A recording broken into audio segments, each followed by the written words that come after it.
തെരഞ്ഞെടുപ്പ് പെരുമാറ്റച്ചട്ടം ലംഘിച്ചെന്ന പരാതിയിൽ മന്ത്രി മുഹമ്മദ് റിയാസിനോട് വിശദീകരണം തേടി കോഴിക്കോട് ജില്ലാ കളക്ടർ. കോഴിക്കോട് മണ്ഡലം LDF സ്ഥാനാർത്ഥി എളമരം കരീം പങ്കെടുത്ത പരിപാടിയിലെ മന്ത്രിയുടെ പ്രസംഗത്തെ തുടർന്നാണ് വിശദീകരണം തേടിയത്. പ്രസംഗത്തിനെതിരെ BJPയും കോൺഗ്രസും രംഗത്തെത്തിയിരുന്നു. അതേസമയം താൻ ചട്ടം ലംഘിച്ചില്ലെന്ന് മന്ത്രി റിയാസ് പ്രതികരിച്ചു. കഴിഞ്ഞ ദിവസം കോഴിക്കോട് നടന്ന സ്പോർട്സ് ഫ്രട്ടേണിറ്റിയുടെ കായിക സംവാദ പരിപാടിയിൽ മുഹമ്മദ് റിയാസ് നടത്തിയ പ്രസംഗമാണ് വിവാദമായത്.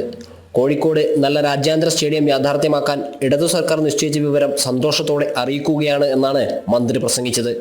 ഇത് തെരഞ്ഞെടുപ്പ് പെരുമാറ്റച്ചട്ട ലംഘനമാണെന്ന് കാണിച്ച് BJPയും UDFും പരാതി നൽകിയിരുന്നു.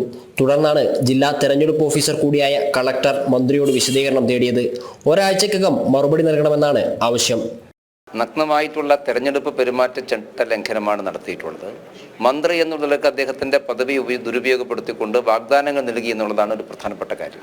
അത് റിപ്പോർട്ട് ചെയ്യാൻ വേണ്ടി ശ്രമിച്ച ക്യാമറാമാനെ, അത് പകർത്താൻ ശ്രമിച്ച ക്യാമറാമാനെ ഭീഷണിപ്പെടുത്തുകയും ദേഹോപദ്രവമേൽപ്പിക്കാൻ ശ്രമിക്കുകയും ചെയ്തു എന്നുള്ളതാണ് രണ്ടാമത്തെ കാര്യം. അതുകൊണ്ട് മുഹമ്മദ് റിയാസിനെതിരായിട്ട് നടപടി സ്വീകരിക്കണം, അദ്ദേഹത്തെ അറസ്റ്റ് ചെയ്യാൻ തയ്യാറാവണം, പോലീസിന്റെ ഭാഗത്ത് നിന്ന് അദ്ദേഹത്തിനായിട്ട് കേസെടുക്കാൻ വേണ്ടി തയ്യാറാക്കണം. ഈ രണ്ട് കാര്യങ്ങളും ആവശ്യപ്പെട്ടുകൊണ്ട് BJPയുടെ തെരഞ്ഞെടുപ്പ് കമ്മിറ്റി ഭരണാധികാരി കൂടിയായിട്ടുള്ള ജില്ലാ കളക്ടർക്ക് പരാതി കൊടുത്തിട്ടുണ്ട്.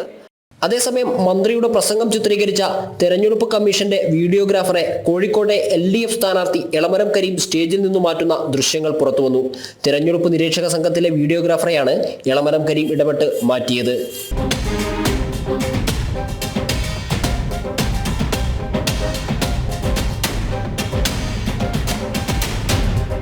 എന്നാൽ താൻ പെരുമാറ്റച്ചട്ടം ലംഘിച്ചിട്ടില്ലെന്നും പഴയ പ്രഖ്യാപനത്തെപ്പറ്റി സൂചിപ്പിക്കുക മാത്രമാണ് ചെയ്തതെന്നും മുഹമ്മദ് റിയാസ് പ്രതികരിച്ചു. ജനം, കോഴിക്കോട്.